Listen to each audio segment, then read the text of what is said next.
we are going to discuss one of the most significant developments in international data protection law, the Schrems II Judgment, and what it means for organizations transferring personal data outside the European Union.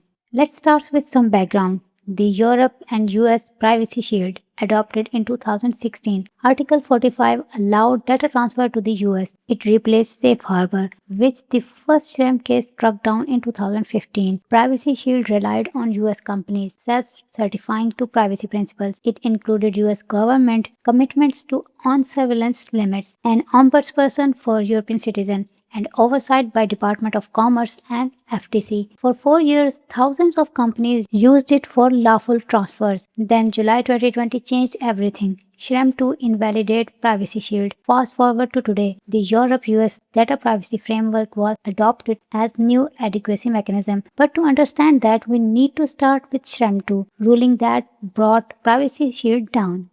On July 16, 2020, Schrems II ruling case C-311 by 18, it stemmed from Max Schrems' challenge to Facebook transfer to US, arguing US surveillance laws violated European fundamental rights. The impact was immediate. Privacy Shield was invalidated overnight. No transition, no grace period. Why Privacy Shield was invalidated?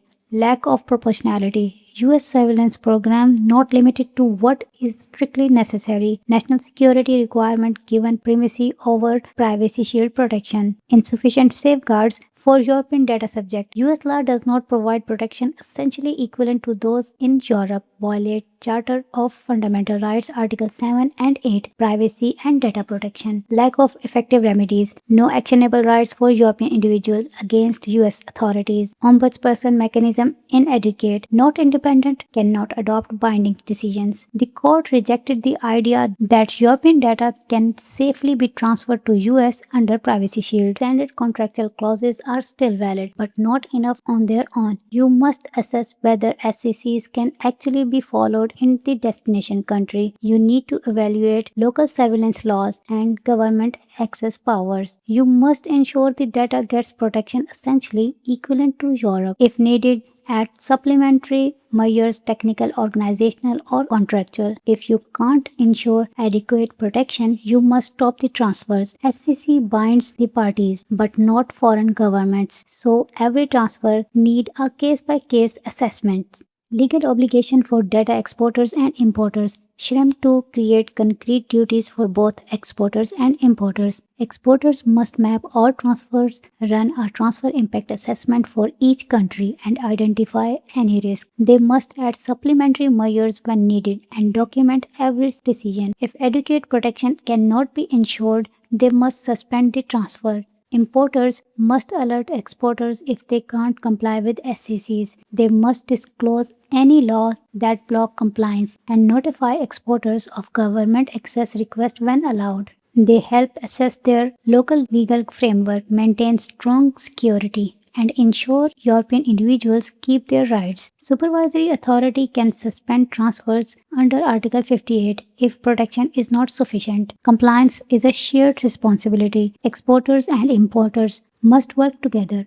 The Transfer Impact Assessment (TIA) is now central to compliance. EDPB recommendations give a 6-step roadmap. These first 3 steps are assessments. Step 1. Know your data, what you want to transfer. Map what data goes where, to whom, and why. Step 2. Identify your transfer tools, SCCs, BCRs, and another Article 46 mechanisms. Step 3. Assess effectiveness in practice. This is the core TIA. In a TIA, you examine government access laws like FISA and Cloud Act. You assess scopes and proportionality, oversight remedies, and how these laws work in practice. You also check whether those laws actually apply to your specific transfer. Everything must be documented with legal analysis and evidence, and under the 2021 SCC certified by senior managements. If your TIA shows legal risk, you need supplementary measures. EDPB says identify them, implement them, and re-evaluate regularly. Technical measures are the most important. They actually block government access. Think end-to-end encryption with European-held keys, pseudonymization, anonymization, split processing, secure enclaves, confidential computing. Organizational measures help too. Data minimization, purpose limitations, strict access control,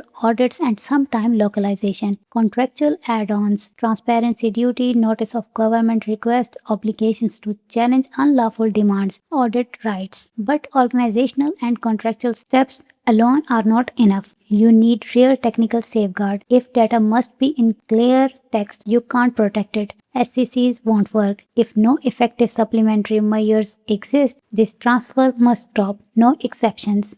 So what do you actually need to do after Schrems II? 5 key actions. Action 1. Map all transfer. First, comprehensive transfer mapping. You cannot protect what you don't know. Build a full inventory of all international transfers. What data, for what purpose, to which recipient, in which countries. Record all legal bases, the transfer tools and sub-processor and onward transfers. Deliverable of Action 1 is a living data transfer register required under GDPR accountability principle. Action 2. Perform TIA for each third country. Run a transfer impact assessment for every destination country. Assess local surveillance and access laws and how they are applied in practice. Check whether those laws actually affect your transfers and whether the importers can compel to disclose data. Use solid sources like ADPV guidance, commission analysis, local laws, and transparency reports. For US transfer, focus on FISA, EO, and Cloud Act. Deliverable of Action 2 is a written TIA per country with legal analysis and clear conclusion. This is mandatory, not optional.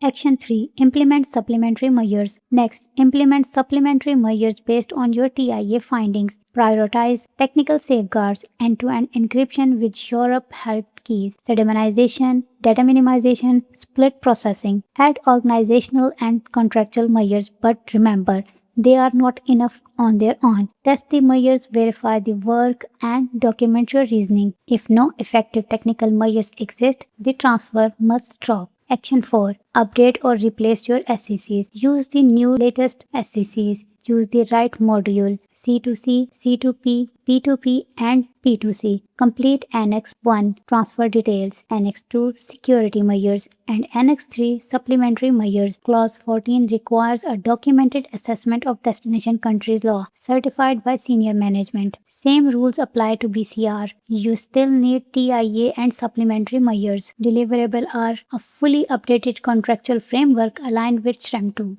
Action Point 5. Schrems II compliance must be monitored continuously. Laws and risks change. Review transfers on set schedule and watch for legal and political changes. Trigger immediate reassessments. If there is a government request, legal change, new guidance, and importer non-compliance, be ready to suspend transfers fast. Don't wait for crisis. Stop transfers when protection cannot be ensured, when SCCs cannot be met, or when a DPA order it. Alternative localized data, use limited Article 49, re-architect systems, or switch to adequate country provider.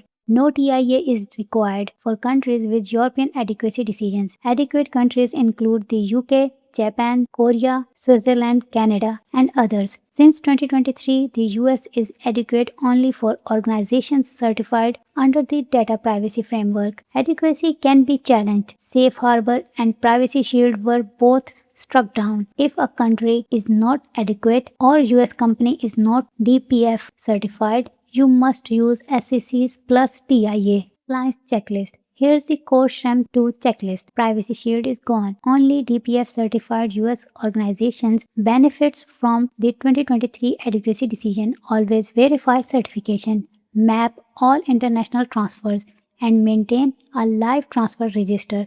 Run TIAs for every non-adequate country or any US recipient not certified under DPF. Add supplementary measures where needed, especially technical safeguards that block government access. Update all contracts to latest SCCs and complete every annex. Document everything. Assessments, decisions, measures, and reviews. Accountability requires proof. Monitor legal development continuously, especially around the data privacy framework. Be ready to suspend transfer when adequate protection cannot be ensured. This is a legal obligation. Remember, SCCs alone are not enough for many destinations. Technical measures matters. DPF can suspend transfers and issue significant fines. International transfer compliance is ongoing process, not one-time project.